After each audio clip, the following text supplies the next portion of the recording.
it up. It's the Record Machine with your host, Jimmy Hall.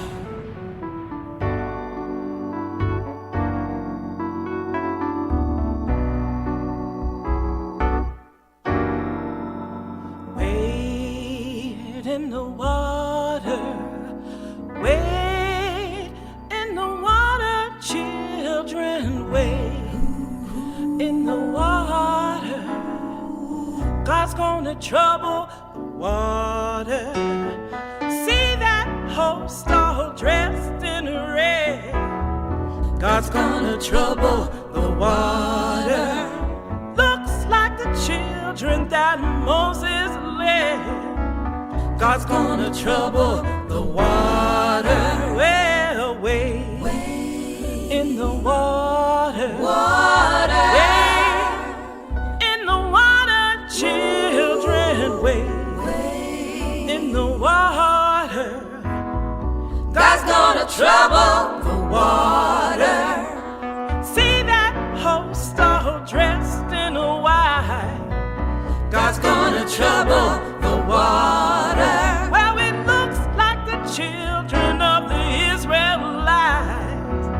God's gonna trouble the water. Well, wade in the water. Wade in the water, children, wade in the water. God's gonna trouble the water. Wade in the water. Wade in the water, children, wade in the water. God's gonna trouble the water. See that host all dressed in red. God's gonna trouble the water. Looks like the children that Moses led. Wade in the water, children, wade.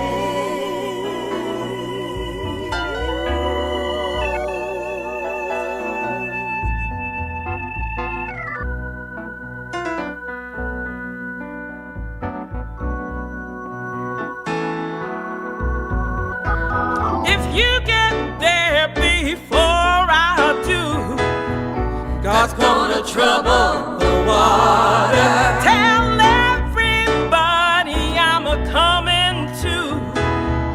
He's gonna trouble the water. Said Jordan's water is chilly and cold. He's gonna trouble the water. Said it chills my body but not my soul. He's gonna trouble the water. Well, wade in the water. Wade in the water, children. Wade in the water. You know God's gonna trouble the water. I said God's gonna trouble the water. Oh, God's gonna trouble the water.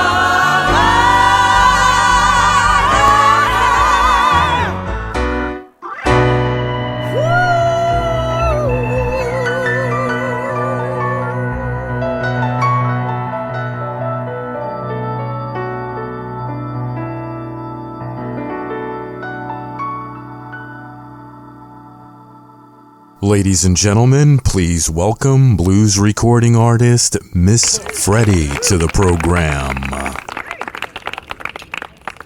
How you doing, Freddye? Good. How are you? I'm doing great. It's a good day in the neighborhood here. I'm in North Myrtle Beach, South Carolina. Where are you calling from? Oh, I'm so jealous. Pittsburgh, Pennsylvania. Oh, yeah? What's the weather like there? Yeah, it's hot. Yeah, it's hot. It's hot. It's about 80-some degrees. Oh, yeah. All right. So you're close to me then. I'm at 84 here. Okay, I know when I last looked before I left work, it was, I think it was like 82, 83. Mm-hmm. So, but it's getting cloudy because we're supposed to get this crazy storm they're talking about. And I'm like, of course. Wow. Now, do you live near like where the Steelers play and the Pirates? Yeah, I'm actually probably about by car, probably about 10 minutes, 12 minutes. Wow. You ever go to games? Yes, I do. Matter of fact, baseball is my first love. Wow. Football is down the line because I have other sports I like, but baseball is my first love, and I actually have tickets to take my youngest son Friday evening for a Friday evening game, so I'm excited about that. So you've been a Pirates fan for a long time? Since I was a little kid, I remember my mom we had what was called Forbes Field. Uh-huh. And my mom took me to my first, well, she took all of us kids, but I think out of all of us, I liked baseball the most. Mm-hmm. So she would make sure I made it to, as many Pirate games as she could afford back then. It was cool. And I played baseball, not in school, but, with the adults, which I didn't like because the adults threw fastballs. Mm-hmm. And, be scared to death. It's like, and I just had to shout one day, you're playing with little kids. Right. And they all were like, oh, but yeah, that's my first love is baseball for sure. So you grew up in Pittsburgh then, huh? I did, born and raised here. Mm-hmm. Wow. Tell me about your musical background. When did you start getting involved in music? I started getting involved in music. Well, as a kid, Mm-hmm. growing up, there was myself and a couple neighborhood friends, and we would pretend, we would pick whatever latest song out, or we would even make up stuff, songs and pretend we're singing in front of like thousands of people, which we always dreamed of doing that one day, which was kind of interesting. And then probably about I was 15, I joined the first church choir ever in my life. Mm-hmm. And I did my first solo, and it was embarrassing. I've never had vocal training at all in my life. Up until 2 years ago, I took a few months just to know the mechanics of it. But at 15, it was embarrassing, and that's when I developed my stage fright. Mm-hmm. And then throughout the years, I started joining church choirs wherever I, lived at, but I never, wanted to do a solo. Then one day I was singing the song Silent Night to my youngest child, and the guy I was dating was in a band. He was a bass player, and he's like, I didn't know you could sing. And I'm like, well, I didn't know either. And he said, well, we're looking for a blues singer. And I'm like, I was very hesitant. And that was in 96. So I went to audition. The band was in one room, and they had this microphone cord was 100 feet long. I went in the bathroom, closed the door, turned the water on, and I forget what I was singing. I started singing, and I was hired, and then here I am. Wow. Singing my heart out now. Yeah, I still have stage fright, but it's not as bad as it was in the beginning. That's awesome. It was pretty bad. Yeah. I believe every band or artist is influenced by someone. Who were some of yours? My main influence was my mom, because my parents grew up in the South. So my dad listened to country, my mom listened to blues, and of course back then I thought that was horrifying, because I liked whatever was out in the 70s and the 80s, 60s, 70s. Mm-hmm. But as my mother listened to B.B. King, nobody could do blues in my mother's eyes but B.B. King. So growing up, once I joined my band, my mentor, Big Al, he said, you need to start listening. I knew of Etta James. I didn't know of Coco Taylor. Coco Taylor is my biggest influence. So Coco Taylor, Etta James, Sarah Vaughan, Big Mama Thornton, Bessie Smith, Billie Holiday. I love Billie Holiday for that, that smooth but commanding voice that she had. So, yeah, those are my influences. Very cool. This podcast is going to feature two of your songs, Wade in the Water and Something to Believe in. What's the story behind those songs? Wade in the Water, I heard that when I was first time when I was 4 years old. I tell people I can remember stuff when I was 4. I don't know what that age was all about, but and I was, I had went to church as a little kid, and I heard the choir, and they were so good. I remember that song stuck with me. Mm-hmm. And then moving forward, a couple years ago, a guy named Mike Morgan, he's a songwriter and a musician himself from Ohio. He was looking for somebody to, do, gospel. And so a promoter in Ohio mentioned my name, and he got a hold of me. At first, I thought it was his project, doing a CD, and I was just going to, add some background vocals, but that wasn't the case.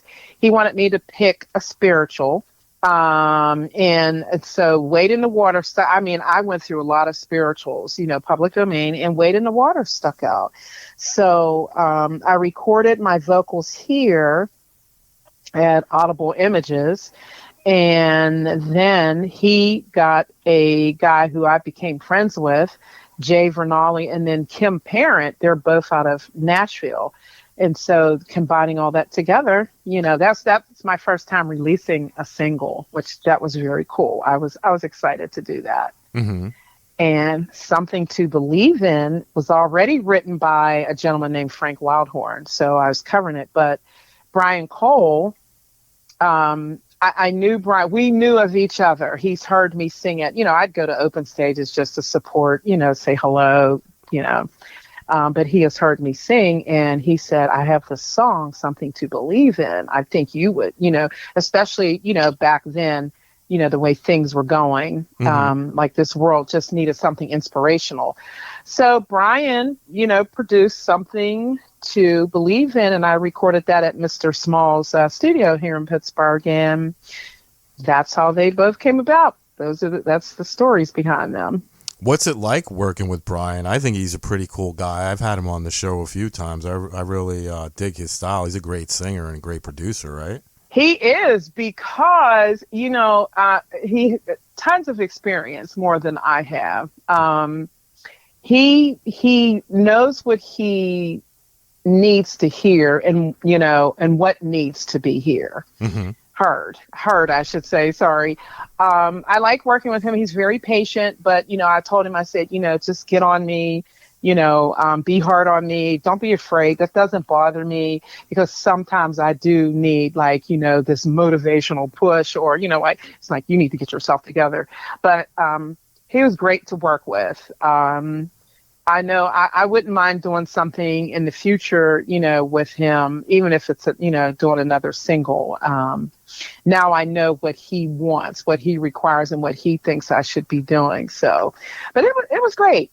I learned a lot from him, even though I've recorded before, but, to actually one-on-one with someone, it was a challenge, and it was educational. And out of that, I appreciated it. Yeah, that's awesome. He's a great guy. In 2008, you won West Virginia Blues Society Award for Best Blues Act. 2012, Blues Society of Pennsylvania Award for Best Duo Solo Act. You won the Iron City Rocks Award for Best Blues Band. 2016, 2017, 2019, even winning Best Blues Album for Lady of the Blues. What's it like winning all those awards and having people acknowledge your music? Can I be perfectly honest about that? Sure.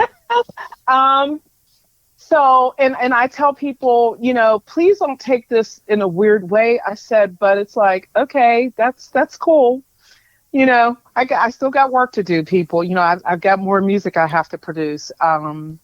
I'm very honored. I have to tell you, I'm very honored, but I tell people, I kind of shy away from, awards like that, because, I have in my head, and my mother has always told me, I can hear her now, may she rest in peace, she's like, always, she's always said, do better than, the day before, always. And that's very true. But don't think that you're all that in a bag of chips, because there's always somebody better than you. And I'm like, okay, well, that put my ego in check. But I'm very honored, because I represent Western Pennsylvania. I represent, Western Pennsylvania Blues Society. I represent people, women. I belong to the National Women of Blues. I represent them when I do this. I represent local musicians, regional musicians that I have met. And so, I was tickled pink. I'm like, oh my God, I finally won something, really. And then I said, take it down a notch, sister, but I am honored. I am humbled by it, because I'm always working to do better than what I did the last time. Very cool. What is it about music that makes you feel passionate? Ooh, that's not hard. Music makes me feel passionate because I'm the type of person, not even forget the fact that I'm an artist, but I'm the type of person that certain things, it's the little things in life that move me, that make me become passionate, emotional, empathetic, angry. It just captures me emotionally and spiritually. And that's why I listen to all kinds of music. Classical piano is my best music to listen to when something's on my mind, when I'm feeling sad. I need to just get things just out of my system. And then, I go listen to some rock, classical rock, the new age, what's going on, rock, blues. I like opera. So music is more so like a healing power for me. And I try to reflect that. For instance, if I sing a certain song, I try to look at my audience. And there are a lot of people who come and see me. But I try to look at what's going on, what's happening with the room, and even the staff at a venue. And then, I sing certain songs and I put, that energy, that spiritual musical energy into it, and people can feel that. So that's what it means to me, that I can, what reflects into me, I can reflect back to people. So that's how I feel about it. I read in your bio that you're heavily involved in charity, even won awards for your contributions. Can you talk about that a little bit? Oh, yeah. I have to tell you, since 96, it really started, I started picking up doing charity work. It actually started with me. I put my own benefit together, which I'll never do that again. It's hard work, but it was satisfying because autism. I think I did that a couple times. And I love doing charity work. And I've been a breast cancer survivor twice. I've had it twice. So wow.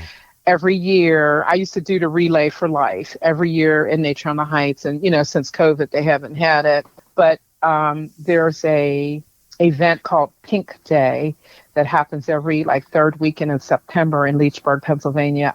Ever since their inception, I think this is the 11th year. So Sherry Price Jackson, you'll have to correct me if this is the 10th or 11th year. If you're listening to it, when you listen to this, I do that.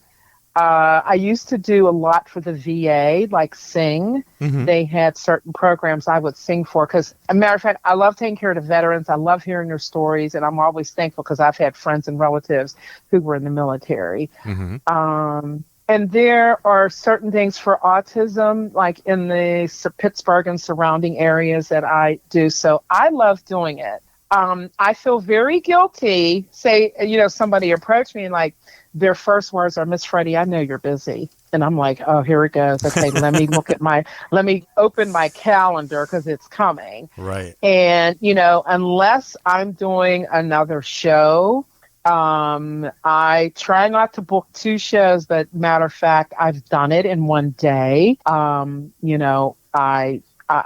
80% of the time I'm maneuvering my calendar just so I could do the charity event because I love doing it. I think it's the right thing to do. I don't have to think about it twice. And I've always been like that all my life. If somebody wants me to volunteer, I'm like, okay, but let me just look at my schedule. So very cool. I think, I think for me, I think it's the right thing to do, without hesitation. So outside of music, what are your interests? What do you like to do for fun? Sit and look at the 4 walls and take a deep breath. What I like to do for fun before COVID, I love to bowl. I love shooting pool. Wow. Because I used to play pool a lot in college. That's how I'd make money. You hustler? I used to write a lot of... Yeah, I was. But you know what? I didn't win often. If I go out, play pool, I probably win maybe $20, $30 because way back then, I didn't play for big money because I'm not a big pool, player. I like going to see other musicians. I like to be in the audience. I get an enjoyment out of that. I love going to movies. I have my favorite kind, like Marvel comics. Nice. I like action-packed movies. What else do I like to do? Oh, gee, I like playing cornhole. I've gotten good at it. Yeah, that's a fun game too. Yeah, I like cornhole. Oh gosh, what else? I used to fish, but I don't fish anymore because I don't feel like driving. And traffic and construction is horrendous here. I can't. Just to get out of the city is a nightmare. So, but I used to do a lot of fishing, especially the one guy I dated. You know, we went fishing a lot. I'm like, okay, that's enough. But that's what I like to do as far as the fun stuff. Yeah.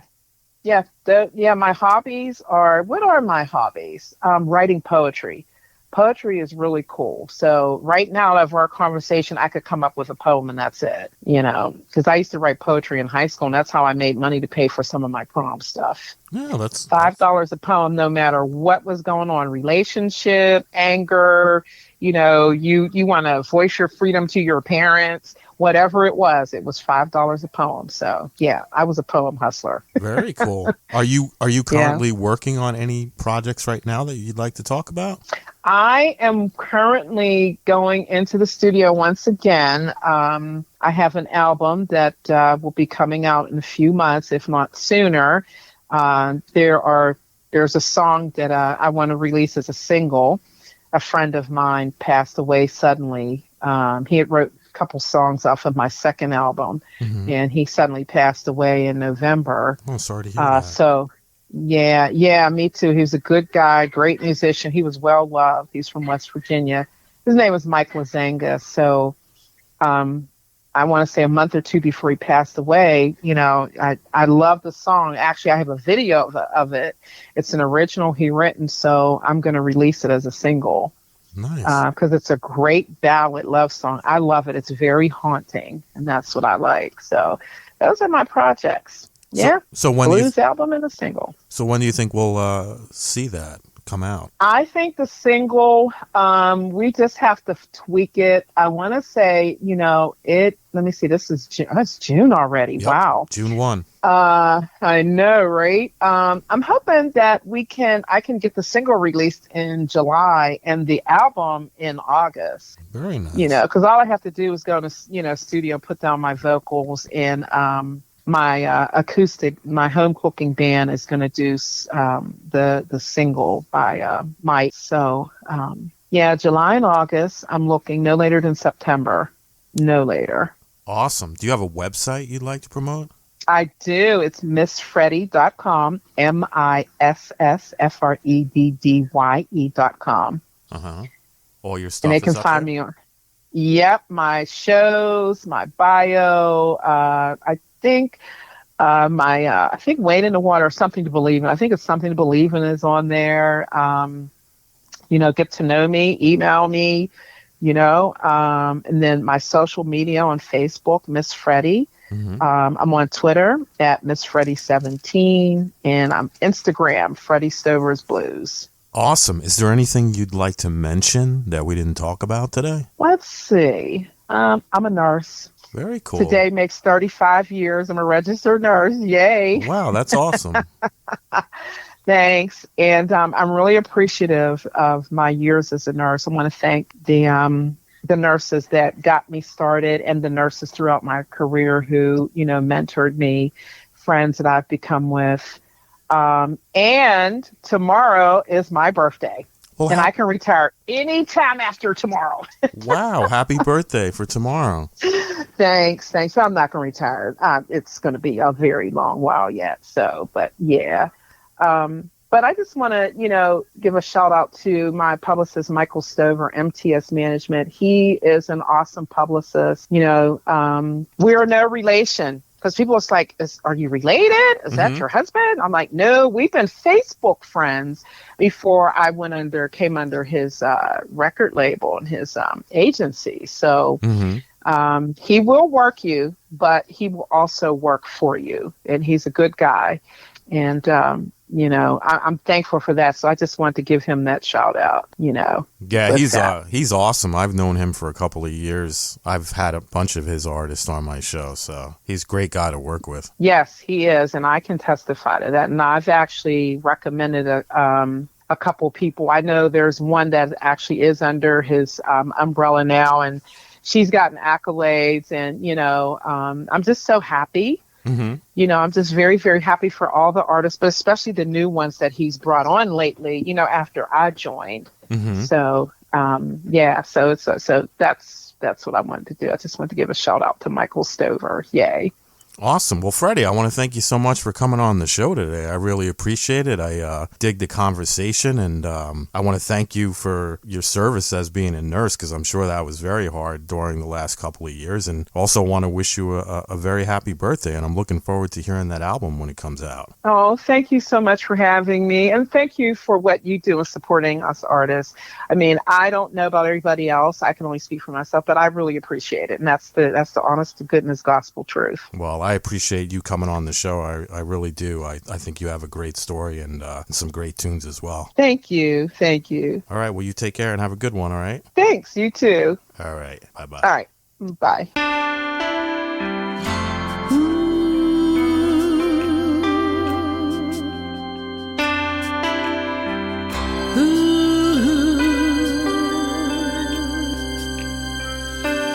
Everybody's searching for answers. Everybody's trying to find some meaning in their life. Where do we belong? Who will be our shelter? Looking for salvation, a haven in the storm. Tell you now, we all need something to believe in. We all need a light to see us through. We all need something to believe in. I found something to believe in a you.